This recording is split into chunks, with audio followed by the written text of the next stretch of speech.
I am Steve, and I'm here today with Robin Adams, who is in charge of creative. She's the creative maven for San Francisco Pride, and we just won the flag, the beautiful Pride flag.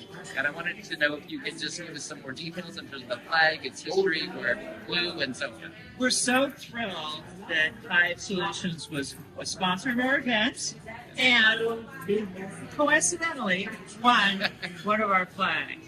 So San Francisco Pride has been flying the Pride flag in San Francisco since 1978.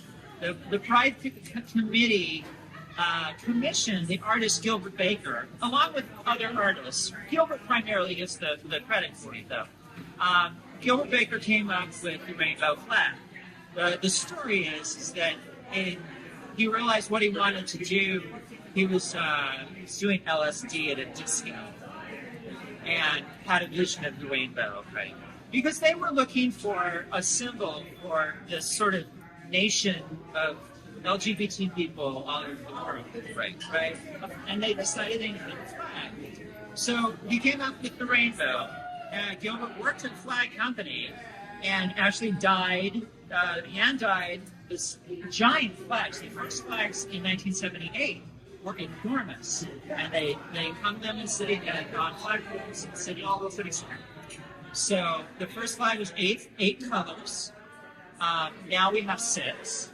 The reason for that is, first off, the 8th color was hot pink. Now each one of the colors has a word associated with it. Hot pink is sex. Teal is magic. And those two stripes, hot pink there was a shortage of hot pink of the fabric, so they took it out. And then they had 7 stripes, and they're like, that doesn't quite work for the symmetry because they wanted to hang them along Market Street. So they turned it to 6, and that's the traditional Pride flag. Gotcha. And that is what you have. Great. And so San Francisco Pride has been hanging those Pride flags all down Market Street ever since 1978. And they are, we recycle them, we have to, they wear out, they're repaired by hand, they're put up by volunteers, and it's just a wonderful tradition. The flag you have was handmade by a man named Tom Taylor and his partner Jerry. Right. And they were responsible. So Pride paid for it, but they did all the work and hung the flags every year. Yeah. And and it's really just announces Pride season in San Francisco. Yeah. And the whole idea that the whole city gives itself to this, after when, in 1978, it wasn't like that. Yeah. So for me, it just symbolizes a great arrival in our place in the society. Yeah. And what era was that particular flag from? You guys know? I really told you a long story. I'm sorry. So that one, we'll call it a second generation flag. Okay. And so those were retired in 2005. Okay. I'm not sure what all the details are about that. Yeah. But so it predates 2005. Okay. It could be anywhere from the 90s up to, because we obviously have a lot of them. Yeah. And so. Not sure exactly when it was made, but it did hang proudly in San Francisco on Pride. We're so happy you have it. Yeah, and I see the little ones today. There's some little ones that are together. So those came in a more modern time or more recent time. Sure. From these big ones. Sure. That's great. And Tom and Jerry actually, were in charge of making the flags and so on. Yeah. Okay. Absolutely. Okay. Yeah, a lot of the Pride flags were handmade. And did they do those too? They handmade some of these, or because there's so many? The reason why is I'm not sure how you have to actually know. It's actually handmade. I'm still piecing it all together. Yeah. But Tom and Jerry had that house. Yes. Did you ever go to the house? Absolutely. So we would go to the house. My son and my niece would go to that house every Christmas, and we would go and take a picture in front of the house. So they were just like amazing people. Yeah. But, anyway. So generous. Yeah. And creative. And I didn't even know that story about them. That's like crazy. Yeah. So anyway, but I appreciate it. We're so thrilled to have the flag. It's going to show up in our corporate office. Okay. And we're going to use your information, and we're going to make sure that it's made available to people. So thanks so much for taking the time and for doing everything around Pride. Well, it's incredible. How long have you been doing this at Pride?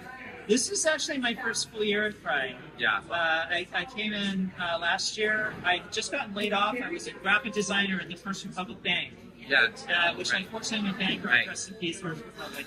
Yeah. And I took my severance package and I went to help my friend Suzanne Ford Yeah.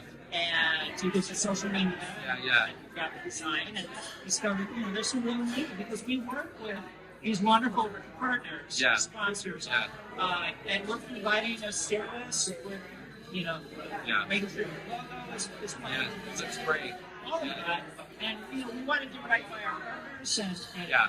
and provide a good service because you help us help our community. Yeah. That money helps us carry a message and create a voice. Yeah. Yeah. San Francisco Pride is a platform Yeah. for everyone to express themselves. Yeah. That's our job, and you help us do that. We Yeah. appreciate it. Well, thanks. Thanks so much for everything. It's like, and this is a great event, and all that creative this year is fantastic. So congratulations. Nicole Bloss designed our logo Yeah. and came Great. up with the gradation colors. Yeah. Since the Pride flag, we've recently added the color black and brown Right. for black and brown people, Right. who frequently felt marginalized Yeah. in Yeah. the culture, and then as well as the trans colors. Yeah. And so that's called the Progress flag. Right. And we may see that replace the San Francisco Pride flag Yeah. at some point in the future. I don't Yeah. know. Yeah. But it always continues. But for me, and I'm trans, and I like to see the trans colors, but I have great affection because I do feel like the original flag was meant for everybody. Yeah. Yeah. And we're all beings under the rainbow. Absolutely. Yeah. Thanks.